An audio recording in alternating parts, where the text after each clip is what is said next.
Friends, welcome to my YouTube channel Avinash for EMRS. Today we are going to study one story named Footprints Without Feet by H.G. Wells. He was an English writer. He wrote dozens of novels, short stories, and work of social commentary, history, satire, biography, and autobiography. He is now best remembered for his science fiction novel and is called the father of science novel. तर इयत्ता 10वीच्या supplementary बुकमधला ही story आहे footprint without feet.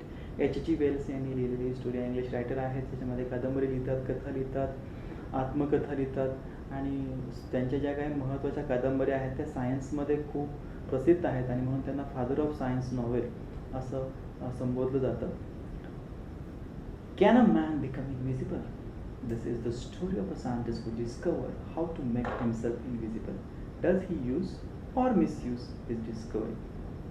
आज आपण अशी गोष्ट पाहणार आहोत की माणूस हा दिसेनासा म्हणजे अदृश्य होऊ शकतो का, आणि मग अशी ही कथा आहे ज्याच्यामध्ये सायंटिस्ट ज्याचा शोध लावतो की माणूस अदृश्य कसा होतो, मग त्याने लावलेल्या शोधाचा तो उपयोग करतो की दुरुपयोग करतो, ही कथा आहे. The two boys started in a surprise at a fresh muddy imprints of a pair of bare feet. What was a barefooted man doing on the steps of a house in the middle of London? And where was the man?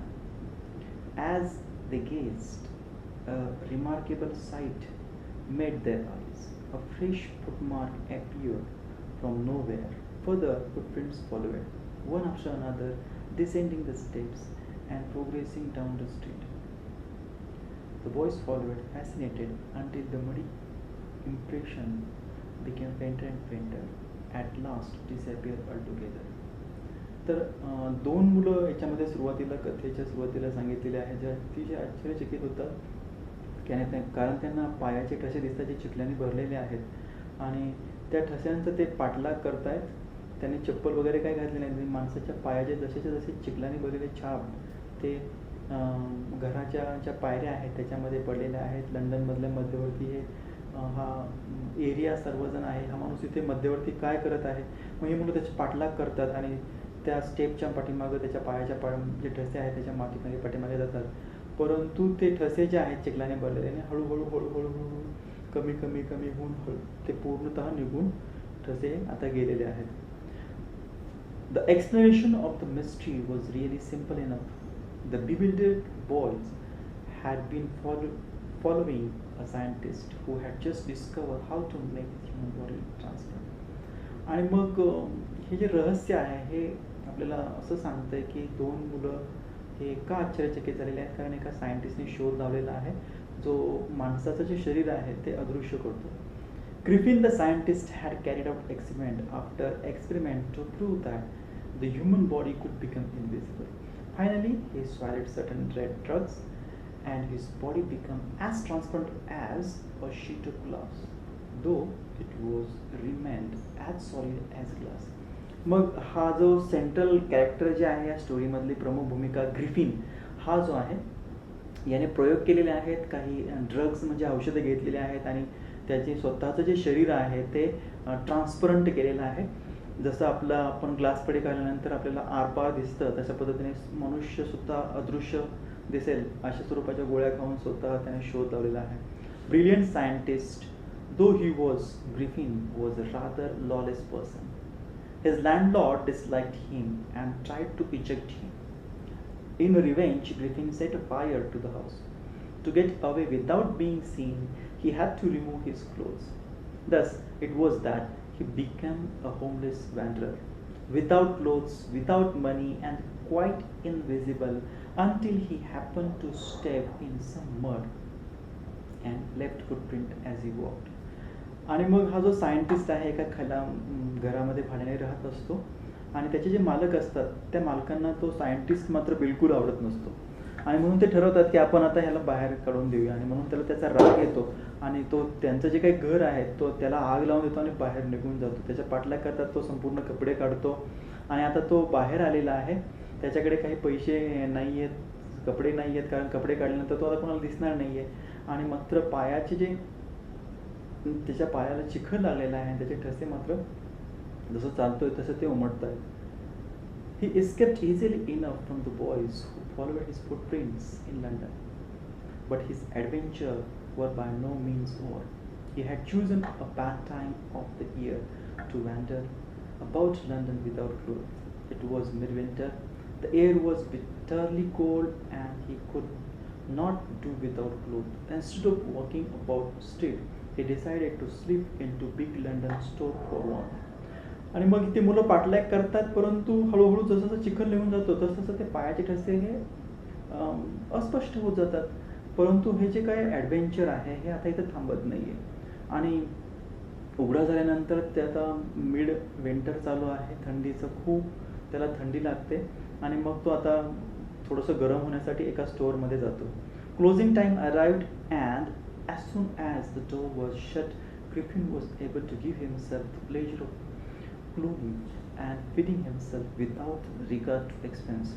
He broke open boxes and wrappers and fitted himself out with warm clothes. Soon, with the shoes, an overcoat, and a wide brimmed hat, he became a fully dressed and visible person. At the kitchen of the restaurant, he found cold meat and a coffee, and followed up the meal with a sweet and a wine taken from the grocery store. Finally, he settled down to sleep on the pile of bills. आता ते दुकान बंद होण्याची वेळ असते आणि मग हा तिथे जातो आणि मग तिथे गेल्यानंतर त्याला तर आता दिसत नाही म्हटल्यावर काही खर्च नाही आहे. बॉक्स उघडतो, त्याच्यामधले जे कवर आहे ते सगळं तो कवर रॅपर्स काढून टाकतो, कपडे चांगले घालतो. कपड्यामध्ये त्याने काही शूज घातलेले आहेत, कोट घातलेले आहेत, डोक्यामध्ये टोपी आहे आणि मग किचनमध्ये जातो. थोडं भूक लागलेली असते म्हणून थोडंसं कोल्ड मीट म्हणजे मटण आणि कॉफी तो पितो आणि नंतर जेवण करून गोड पदार्थ खाऊन झोपतो तो आणि एका चटईवर तो आराम करतो. If only Griffin had managed to wake up in a good time, all might have been well. As it was, he did not wake up until the assistants were already arriving next morning. When he saw a couple of them approaching, he panicked and began to run. They naturally gave chase. In the end, he was able to escape only by quickly taking off his newly found clothes. So once more, he found himself invisible but naked in the chill January air. आता सकाळी जर लवकर उठला असतं तर वाचलं असतं, कारण दुकानात काम करणारे जे असिस्टंट्स असतात मदत करणारे ते येतात, त्याला पाहतात, मग नॅचरली ते त्याच्याकडे धावतात. मग तो त्याला राग येतो आणि मग तो पळायला जातो, घाबरतो. पळायला की त्याच्या मागे पळतात. मग त्याने ठरलेलं असतं की कपडे काढले की मी दिसणार नाही, मग कपडे काढतो आणि इनविजिबल होतो. परंतु उघडा झाल्यामुळे पूर्ण जानेवारी महिन्यातली जी थंडी आहे ती त्याला लागत आहे. This time he decided to try the stock of a theatrical company in the hope of finding not only clothes but also something that could hide the empty space above his shoulder. Shivering with cold, he hurried to Drury Lane, the center of the theater world. आणि मग आता त्याने ठरवलेलं आहे की आपल्याकडे काहीतरी theatrical कंपनीमधलं जे सामान वापरलं जातं ते आता आपल्याला वापरायला पाहिजे, कारण माझ्या शोल्डरच्या वरचा भाग तर रिकामा राहतोय, मग तोही आपल्याला त्याच्यासाठी पण काही करावं लागेल. थंडी वाजते म्हणून काहीतरी करायला लागेल आणि म्हणून तो त्या सेंटरमध्ये डरी लेन जे थिएट्रिकल वर्ड आहे त्यात तो जातो. He soon found a suitable shop. He made his way invisible upstair and came out little later wearing bandages around his forehead, dark glasses, false nose, big bushy side whisker, and a large hat. To escape from being seen, he callously attacked the shopkeeper from behind, after which he robbed him of all the money he could find. आणि नंतर मग तो एका चांगल्या शॉपमध्ये ठरवलेला आहे की हे सगळं सामान आपल्याकडे पाहिजे आणि मग तो एका शॉपमध्ये त्याला आवडेल त्या शॉपमध्ये तो जातो जिथे सगळं सामान भेटेल. तिथे गेल्यानंतर मग तो स्वतः चेहऱ्याला बँडेजेस तो घेतो, एक चष्मा घेतो, नाक चेहऱ्यावरती बसेल असं एक फॉल्स नोज तो घेतो, मिशा घेतो आणि डोक्याला हॅट टोपी घेतो आणि मग तो तिथून त्या शॉपकीपरवर अटॅक करतो पाठीमागून आणि जे पैसे आहेत त्या शॉपकीपरकडून तो पैसे घेऊन जातो. Eager to get away from crowded London, he took a train to the village of Ping, where he booked 2 rooms at the local inn. आणि मग तो लंडन हे खूप क्राऊडेड शहर आहे, जिथे खूप लोक आहेत. मग तो ठरवतो की आपण आपल्या गावाकडे, एखाद्या छोट्या गावाकडे जाऊया, ज्याचं नाव इपिंग आहे. जिथं तो एका खानवळीमध्ये जातो, जिथे राहण्याची व्यवस्था असते, आणि तिथे तो रूम त्याच्या तिथे बुक करतो. The arrival of a stranger in an inn in winter was any case an unusual event. A stranger of such uncommon appearance set all tongues wagging. Mrs. Hall, the landlord's wife, made every effort to be friendly, but Griffin had no desire to talk and told her, "My reason for coming to Epping is a desire for solitude. I do not wish to be disturbed in my work. Besides, an accident has affected my face." मग तिथे गेल्यानंतर जिथे राहण्याची व्यवस्था असते तिथे तो राहतो, कारण या विंटरमध्ये तर कोणी फिरायला येत नसतं, अशा ठिकाणी तो तिथे जातो. हा एक अनोळखी माणूस आहे आणि त्याचा चेहरा आता थोडासा दिसायला वेगळा दिसतोय. आणि मग पैसे त्याच्याकडे तो ॲडव्हान्समध्ये त्या मालकाला पैसे देतो, ज्यांचं नाव मालकिनीचं असतं मिसेस हॉल. ॲडव्हान्समध्ये पैसे दिल्यामुळे त्याला तो भाड्याने देतात तिथे राहायला. परंतु ती मालकीन जी आहे ती त्याच्याशी मैत्रीपूर्ण संबंध ठेवण्याचे प्रयत्न करतो, परंतु तो म्हणतो की मला तू एकटं राहू देत, मला माझं काम करायचं आहे, मला डिस्टर्ब कोणी करायचं नाही, माझ्या चेहऱ्याला ॲक्सिडेंटमुळे माझा चेहरा खराब झालेला आहे. Satisfied that her guest was an eccentric scientist and a view the fact that he had paid her in advance, Mrs. Hall was prepared to excuse his strange habits and irritable temper. But the stolen money did not last long, and presently Griffin had to admit that he had no more ready cash. He pretended, however, that he was expecting a check to arrive at any moment. आणि मग ज्या मालकीन आहेत तो म्हणतात की एक लहरी माणूस आहे माझा जो भाडेकरू आहे तो, आणि मग आता पैसे त्याचे जसे संपत आले तसं तसं तो म्हणतो की आता माझ्या नावाने मला चेक येणार आहे, आणि मला मग चेक आला की मी तुम्हाला पैसे हा देऊन टाकील. वेगवेगळे कारणं त्यासाठी सांगतोय. Shortly afterward, a curious episode occurred. Very early in the morning, a clergyman and his wife were awakened by noises in the study. Creeping downstairs as they heard the chink of money being taken from the clergyman's desk. आता एक गोष्ट अशी झालेली आहे की क्लर्जीमन म्हणजे चर्चमध्ये काम करणारे जे काही महत्त्वाचे प्रिस्ट असतात, प्रमुख व्यक्ती, त्यांच्या घरामध्ये ते आवाज ऐकतात आणि खाली येतात. ते का पैशाचा आवाज येतोय. आपल्या क्लर्जीमनचं जे काही डेस्क असतं जिथे पैसे लोक दान करतात त्याच्यामधून त्याचा आवाज येत आहे तिथे. Without making any noise and with a poker glass firmly in his hand the clergyman flung open the door surrender. आणि मग हळूच खाली येतात, काही आवाज करत नाही. हातामध्ये एक काठीसारखं पदार्थ काठी असते आणि त्याचे तो त्या धरतात हातामध्ये आणि म्हणतात सरेंडर, शरण हो, कोण आहेस. So then to his amazement he realized that the room appeared to be empty. He and his wife looked under the desk and behind the curtain and even up the chimney. There wasn't a sign of anybody. Yet the desk had been opened and the housekeeping money was missing. Extraordinary affairs, the clergyman kept saying for the rest of the day. आणि खाली येतात तर त्यांना कोणी दिसत नाही. वेगवेगळ्या ठिकाणी पडद्याच्या मागे पाहतात, जवळ त्या डेस्कच्या पाहतात, चिमणी शेजारी पाहतात, तिथून दूर जातो तिथे त्या सगळीकडे ते पाहतात वरून, तर कुठे दिसत नाही आहे. आणि पैसे तर मात्र गायब असतात आणि म्हणतात हे काय वेगळंच एक्स्ट्रॉनरी भयंकर झालं आहे आज. But it was not as extraordinary as the behaviour of Mrs Hall's furniture little later that morning. The landlord and his wife were up very early and were surprised to see scientist's door wide open. Unusually it was shut and locked, and he was furious if anyone entered his room. The opportunity seems too good to be missed. They peeped from the door, saw nobody, and decided to investigate. The bedclothes were cold, showing that the scientist must have been up for some time, and strangers still, the clothes and the bandages that he always wore were laying about the room. आणि मग या जे मालक असतात त्याची पत्नी जी असते ते सकाळी लवकर उठतात तर खोली सायंटिस्टची जी भाड्याने दिली असते ती रिकामी असते. नॉर्मली ती त्या टायमाला तर बंद असते. आणि मग आतमध्ये ते प्रवेश करतात आणि प्रवेश केल्यानंतर त्यांना त्या हळूच डोकून पाहतात आणि त्यांना जे काही त्याचे जे काही कपडे असतात, झोपताना आपण कपडे वापरतो ते थंड पडलेले असतात. त्याच्यावरून असं लक्षात येतं की ते कोणी बऱ्याच काळापासून झोपलेले नाही.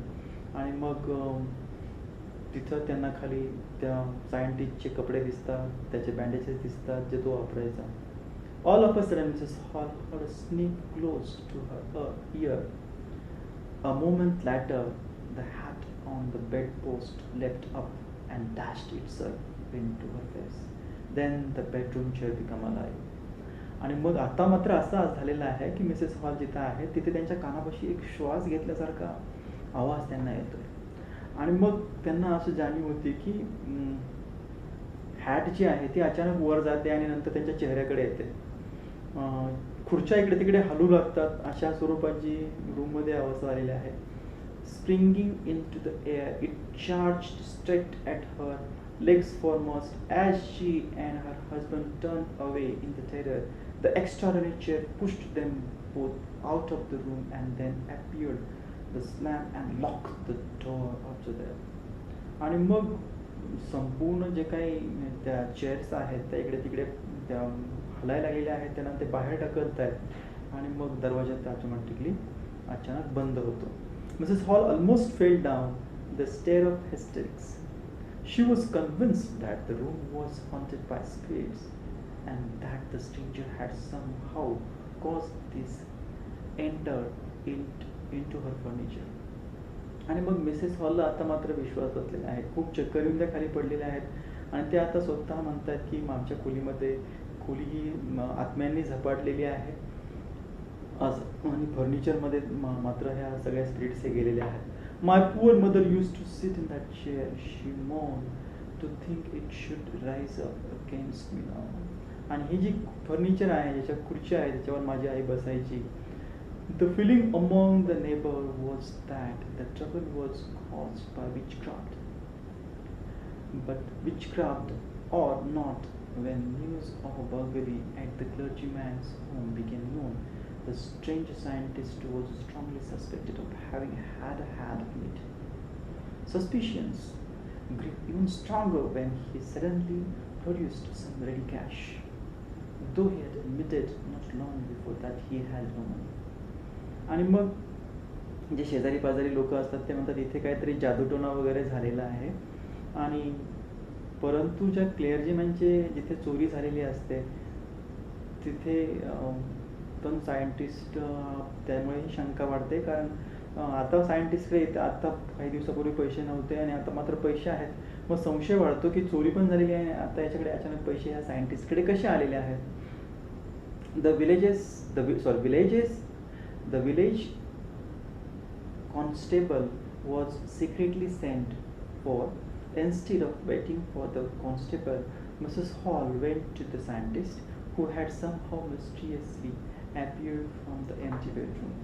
आणि मग एका कॉन्स्टेबलला बोलवण्यात येतं कारण तिथे काहीतरी चोरी झालेली असते आणि रहस्यमय प्रकारे त्या घडामोडी त्यांच्या घरामध्ये होत आहेत. I want to know what you have been doing to my chair upstairs, she demanded. And I want to know it is you came out of an empty room and how you entered the locked room. आणि मग scientist आता त्या Mrs hall ज्या आहेत त्या आता सायंटिस्टला प्रश्न हा विचारणारच आहेत की तू कशा पद्धतीने घर बंद असलं की आतमध्ये प्रवेश करतो किंवा खोली बंद असलं की तू बाहेर पण जाऊ शकतो, हे असं कसं काय तू करतोयस. त्याच्यावर the scientist was always quick tempered, now he become furious. आणि असे प्रश्न विचारल्यानंतर त्याला लक्षात आलेला आहे आणि तो आता घाबरलेला आहे. ते पटकन त्याला राग आलेला आहे. You don't understand who and what I am, he shouted. Very well, I'll show you. Suddenly he threw off bandages, whiskers, spectacles, and even nose. It took him only a minute to do this. The horrified people in the bar found themselves staring at a headless man. आणि राग आल्यानंतर तो रागामध्ये त्याचे जे काही सगळे जे काही त्याचे ऑर्नामेंट्स आहेत, त्याच्यात ते नाक आहे, बँडेजेस आहेत, मिशा आहेत, चष्मा आहे तो सगळं फेकून देतो एका मिनिटामध्ये. सगळे लोक घाबरतात की आता हा हेडलेस, ज्याला डोकं नाही, हा माणूस कसा आहे. Mr. Jaffer, the constable, now arrived and was quite surprised to find that he had to arrest a man without a head. But Jaffer was not easily prevented from doing his duty. If a magistrate warrant ordered a person's arrest, then that person had to be arrested with or without his head. आता जॅफर हे constable आहेत, police जे आहेत त्यांना बोलवण्यात येतं आणि मग ते सुद्धा सरप्राईज होतात की ज्याला हेड नाही आहे माणसाला कसं पकडायचं. मला तर कोर्टाचा वॉरंट पाहिजे, आदेश पाहिजे. आदेश असेल तर मी ज्याला हेड आहे ज्याला हेड नाही अशा दोन्ही माणसाला मी अरेस्ट करू शकतो. There followed a remarkable scene as the policeman tried to get hold of a man who was becoming more and more invisible as he threw off one garment after another. Finally, a shirt flew into the air, and the constable found himself struggling with someone he could not see at all. Some people tried to help him but found themselves hit by blows that seemed to come from nowhere. आणि मग झटापट तिथे होते आहे. पोलिसांनी ते पकडलेला आहे Griffin या सायंटिस्टला, परंतु अंगावरचे सगळे कपडे काढल्यामधून दिसत नाहीये. त्याला काही लोक शेजारची मदत करतायत, परंतु त्यांना असे चेहऱ्यावरती पुढून फटके येत आहेत, बुक्यांचा मार बसतोय, कळत नाही कुठून येत आहेत हे सगळं. In the end, Jaffer was knocked unconsciously as he made a last attempt to hold on the unseen scientist. There were nervous, exciting cries of "Hold him!"